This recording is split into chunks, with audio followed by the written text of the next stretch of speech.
Hello friends, एक बार फिर आपका स्वागत है हमारे यूट्यूब चैनल कंप्यूटर हैक्स में। तो दोस्तों, आज की इस वीडियो में हम एक एग्जांपल देखेंगे जो निर्भर होगा इफ एल्स एंड स्विच के स्टेटमेंट पर। तो चलो फिर स्टार्ट करते हैं आज के इस सेशन को।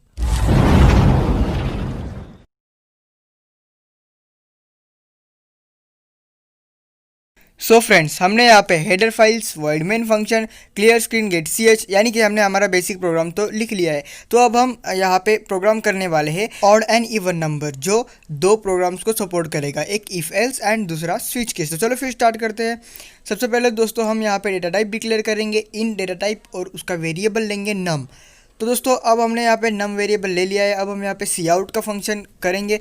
सी out in double quotation mark के अंदर हम यहाँ पे स्लैश एन स्लैश टी लगाएंगे for next line and for tab. तो अब हम यहाँ पे लिखेंगे एंटर दी नंबर, यानी कि हमने यूज़र को कमांड दे दिया एंटर दी नंबर। अब हम इसको उस कमांड को स्टोर करेंगे, उस नंबर को स्टोर करेंगे नम में। तो नम वेरिएबल में हमने उस नंबर को स्टोर कर दिया। अब हम यहाँ पे इफ़ स्टेटमेंट लिखेंगे और इफ़ स्टेटमेंट के अंदर कंडीशन डालेंगे, if num percent two is equal to 0। तो ये क्या होता है, नम परसेंट, यानी कि अगर किसी नंबर को 2 से डिवाइड किया तो अगर उसका रिमाइंडर 0 आ गया तो वो इफ़ में चला जाएगा, अगर रिमाइंडर 0 नहीं आया तो एल्स में चला जाएगा। अभी रिमाइंडर 0 कब आता है, तो आपको पता है जब कोई भी इवन नंबर ले लो तो उसका रिमाइंडर 0 आ जाता है। तो हम यहाँ पे इफ़ के अंदर हम यहाँ पे लिखेंगे नम स्लैश टी लगा के सी आउट के अंदर नम और नम इज़ इवन नंबर।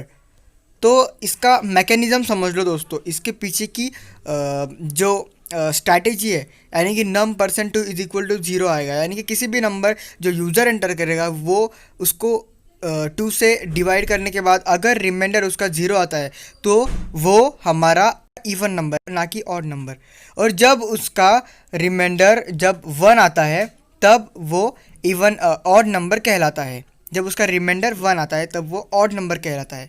तो दोस्तों, ये हमारा मैकेनिज़्म हो गया। यहाँ पे हम क्या करेंगे, अगर सपोज हमने यहाँ पे 89 एक्सेप्ट कर लिया तो यहाँ पे क्या होगा, 89 रिमाइंडर, यानी कि 89 डिवाइड बाई 2 हो जाएगा। तो इसका रिमाइंडर क्या आएगा, 1 आएगा। If condition is false, condition अगर फॉल्स हो तो ये आएगा, अगर कंडीशन ट्रू हो, अगर कंडीशन ट्रू हो तो वो इफ़ के अंदर आएगा, अगर कंडीशन फॉल्स हो तो यहाँ पे एल्स के अंदर आएगा। क्योंकि if num percent is equal to 1, अगर 1 आ गया, 0 आ गया तो नंबर इज़ इवन, अगर 1 आ गया तो नंबर इज़ ऑड। तो यार अब हम यहाँ पे 23 ले लेते हैं। 23 इज़ ऑड नंबर।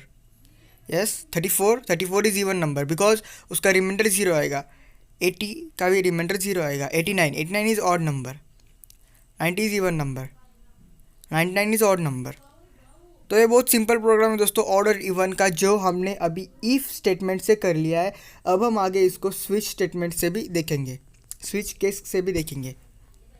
तो दोस्तों, are you interested for switch case? तो चलो फिर अब हम यहाँ पे प्रोग्राम करेंगे स्विच केस का। तो सबसे पहले तो हम यहाँ पे स्विच लिखेंगे और यहाँ पे इसके अंदर हम कमांड देंगे नम परसेंट टू। अब यहाँ पे हमको सिर्फ नम परसेंट टू लिखना है। तो यार अब इसके पीछे की थोड़ी सी मैकेनिज़्म समझ लो। क्योंकि अब हम यहाँ पे क्या करेंगे, केस 0 और केस 1, यहाँ पे दो ही केस आएंगे, एक केस 0 और एक केस 1।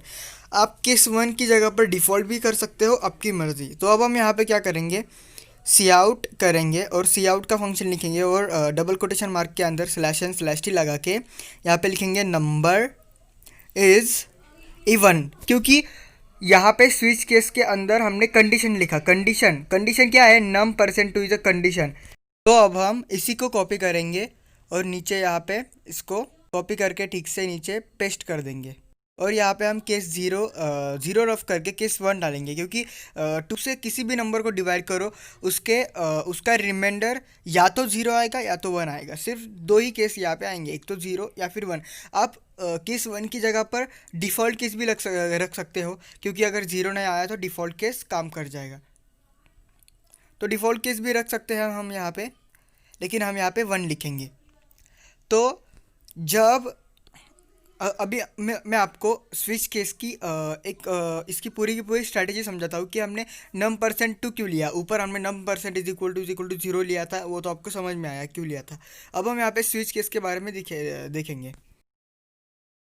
तो जब इवन नंबर आएगा तब कंडीशन ज़ीरो आएगी, और जब ऑड नंबर आएगा तब कंडीशन वन आएगी। यहाँ पे हम इवन कर लेते हैं, तो हम यहाँ पे सबसे पहले तो स्विच लिखेंगे और इन ब्रैकेट कंडीशन लिखेंगे, क्योंकि स्विच हमारा सिंटेक्स तो आपको याद होगा, उसमें हमने स्विच के अंदर कंडीशन ही लिखते हैं। फिलहाल की कंडीशन क्या है, condition is equal to num percent two. Okay, this is the condition num percent two है। तो कंडीशन अगर नम परसेंट टू, अगर 48% टू, 48 हमने नंबर लिया, number is equal to num is equal to 48, तो 48% टू क्या हो जाएगा, condition is equal to zero. तो कंडीशन जीरो यानी कि केस क्या हुआ हमारा, zero. Condition is equal to zero, case zero आएगा यहाँ पे, नंबर इज इवन। और अगर कंडीशन ऑड आ गई तो नंबर इज वन, अगर कंडीशन वन आ गई तो नंबर इज ऑड। तो देखो यहाँ पे हम आउटपुट फॉर्म कर रहे हैं, और 23 इज़ ऑड नंबर। अगर 45 लिया, 45 भी ऑड नंबर आएगा। तो यहाँ पे दोनों केस वर्क कर रहे हैं, एक इफ एल्स स्टेटमेंट और स्विच केस, दोनों के दोनों यहाँ पे वर्क कर रहे हैं। तो दोस्तों ये था हमारा कंबाइंड प्रोग्राम, जैसे कि हमने आपको बताया ऑड और इवन नंबर को इफ एल्स में कैसे करते हैं और स्विच केस में कैसे करते हैं। तो दोस्तों आप इसे अलग अलग भी कर सकते हो, इफ एल्स का अलग और स्विच केस का अलग। तो आज के लिए बस इतना ही। तो दोस्तों वीडियो पसंद आ गया तो उसको लाइक और शेयर जरूर करना, और दोस्तों हमारे चैनल को सब्सक्राइब करके बेल आइकन को प्रेस जरूर करना, ताकि हमारे लेटेस्ट वीडियोस की अपडेट सबसे पहले आपकी तरफ आती रहे। और मिलते हैं और एक न्यू इंटरेस्टिंग प्रोग्रामिंग वीडियो के साथ, तब तक के लिए बाय एंड टेक केयर।